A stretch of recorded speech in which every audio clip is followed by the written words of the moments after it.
শুভ সন্ধ্যা। রাত ৮টার সংবাদে আপনাদের স্বাগত জানাচ্ছি আমি মুছাম্মদ ওয়াজিহা সুলতানা মিম। শুরুতেই জানিয়ে দিচ্ছি সংবাদ শিরোনাম।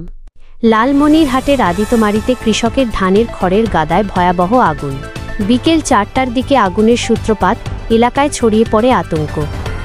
ফায়ার সার্ভিসের ত্বরিত পদক্ষেপে রক্ষা পেল ঘরবাড়ি, বড় ধরনের ক্ষয়ক্ষতি থেকে রেহাই পেলেন এলাকাবাসী। শুনছিলেন শিরোনাম, এবার বিস্তারিত।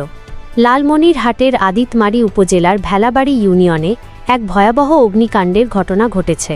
আজ বিকেলে সেখানকার এক কৃষকের ধানের খড়ের গাদায় এই আগুন লাগে। তবে ফায়ার সার্ভিসের দ্রুত পদক্ষেপে বড় ধরনের বিপদ থেকে রক্ষা পেয়েছে এলাকাবাসী। ঘটনাটি ঘটেছে আজ বিকেল ৪:১২ ভেলাবাড়ি এলাকার বাসিন্দা মোহাম্মদ শহীদুল ইসলামের বাড়িতে। স্থানীয়রা জানান, বিকেলে হঠাৎ করেই শহীদুল ইসলামের বাড়ির আঙিনায় রাখা বিশাল খড়ের গাদা থেকে ধোঁয়া বের হতে দেখা যায়। মুহূর্তেই আগুন দাউ দাউ করে জ্বলে ওঠে এবং চারপাশে ছড়িয়ে পড়ার উপক্রম হয়। এতে স্থানীয়দের মধ্যে চরম আতঙ্ক ছড়িয়ে পড়ে। প্রাথমিকভাবে এলাকাবাসী পানি দিয়ে আগুন নেভানোর চেষ্টা করলেও আগুনের তীব্রতা বেশি থাকায় তা নিয়ন্ত্রণে আনা সম্ভব হয়নি। পরে দ্রুত আদিতমারি ফায়ার সার্ভিসে খবর দেওয়া হয়। খবর পেয়ে ফায়ার সার্ভিসের একটি ইউনিট ঘটনাস্থলে পৌঁছে উদ্ধার কাজ শুরু করে।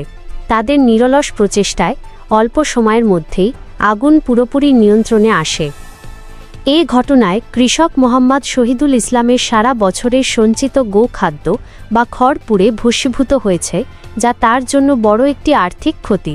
তবে স্বস্তির খবর হল, এই ঘটনায় কোনো হতাহতের খবর পাওয়া যায়নি এবং আশপাশের ঘরবাড়ি আগুনের গ্রাস থেকে রক্ষা পেয়েছে।